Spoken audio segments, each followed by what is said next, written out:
Way back in 1993, The Seventh Guest was one of the main reasons that people, including myself, first even considered a CD-ROM drive, as it was one of the first titles to really push that medium. It had a lot of seemingly firsts for the industry, including highly realistic 3D images and video, and even blue screen actors filmed and composited into the scenes.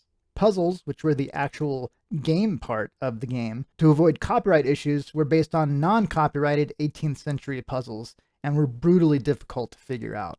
At the time, I myself appreciated it for its spectacle and technology, and the overall haunted house atmosphere it presented, but I wouldn't have necessarily called it a fun game. With that little bit of history behind us, let's go and hop into what we're going to be reviewing today, which is the Seventh Guest VR, a complete reimagining in virtual reality. By the way, VR game capture footage tends to look extremely shaky when played back on a regular screen, so most of the game footage I use in this review will often be stabilized after the fact in hopes of making it a little bit easier to enjoy. So like I mentioned earlier, The Seventh Guest VR is a reimagining of the first game's setting and story, but this time set in a virtual reality world and utilizing some relative firsts in technology yet again in this version. This game is a great use of the VR medium. All of the interactions and puzzles are hands-on interactive, and that gives them a completely different feel than if we were still trying to solve puzzles on a flat screen. It's kind of crazy to think that once you enter the door to the mansion and you see that iconic staircase, that's no longer a pre-rendered still from 1993, but a real-time rendered recreation of it in glorious stereoscopic 3D that you can move around freely in a whole new way. The overall story is that Stoff, who is a toy maker, has a mysterious mansion that he's invited a group of people to. All these people have their own reasons to wanting to go and benefits that they're hoping to get out of being there, and kind of a mix between The Shining and the movie Clue. And as you go along, you unravel the mystery of what Stoff's plans are and what happened there at the mansion way far in the past. Not long after that, you get treated to your first cutscene, which is also some really impressive technology. The game utilizes volumetric video, which is something I had read about in the past in products like the company Lytro that were making still and video cameras that had depth to them as well. But up until now, I've never seen that type of technology integrated into a game of any type.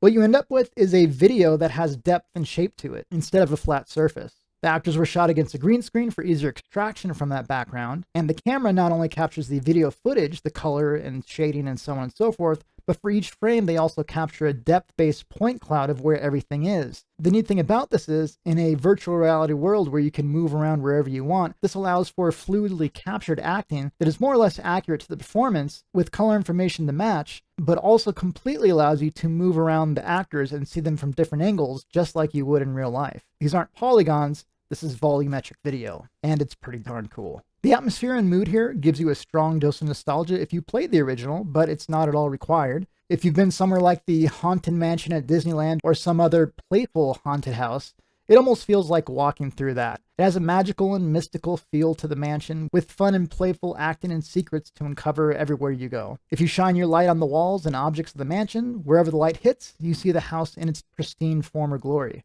If you shine the light on any paintings, you get some really fun, slightly shifted versions of classical paintings by artists like Thomas Cole and his Hudson River School. The designers working on the game definitely weren't lacking for creativity, and I was always wondering and curious what they'd do with each new art piece.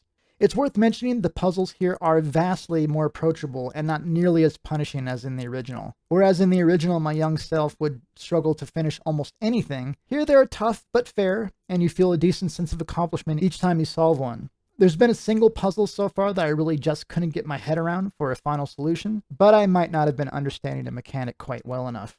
The menu system is a Ouija board looking thing, and on it is a built-in map, progress tracker of how far you've gotten through the mansion so far, and a hint system, the latter being a really nice inclusion here. 2 hints are available for each puzzle for free, with the third basically a solve the puzzle for me option available for the cost of a Stoff coin, which you find in various spots throughout the mansion. It's a nice way to give value to exploring every nook and cranny, though I'd say using those auto-solve for any of the puzzles would kind of take away from the experience. I did, however, use those first 2 hints if I was struggling to grasp a puzzle. As far as games go, this incarnation of The Seventh Guest is about as linear as the original, but suitably so. I myself actually prefer a nice linear narrative versus vastness and sometimes emptiness of an open world experience, and especially with the mystery nature of Stoff and the Seventh Guest being slowly unraveled, here it works perfectly.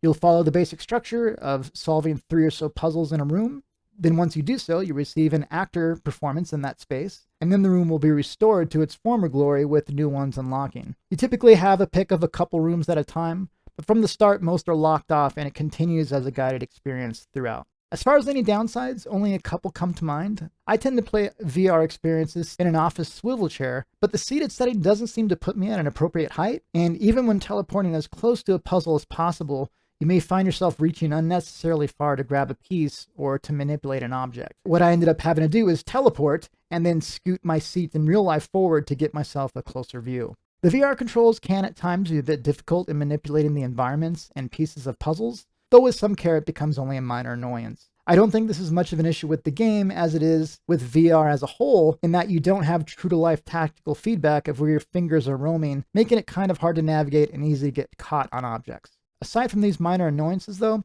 the game has been a great time and looks great on PC VR. When this game was announced, I was cautiously enthusiastic. It seems appropriate that one of the titles that ushered in an absolutely new technology in CD-ROMs way back in 1993 should be resurrected in the still new feeling VR format, and while oftentimes a resurrected IP ends up in fans thinking, well, they probably should have just left well enough alone, in this case it's a magical experience that has both haunt and humor, and has been a wonderfully pleasant surprise. Even as a person who doesn't typically like hardcore puzzle type games, this one checks all the right boxes for me and keeps the journey fresh all throughout. Especially on PC VR, this is highly recommended if you happen to have a Quest 2 or a Quest 3. The experience will still be very much worthwhile.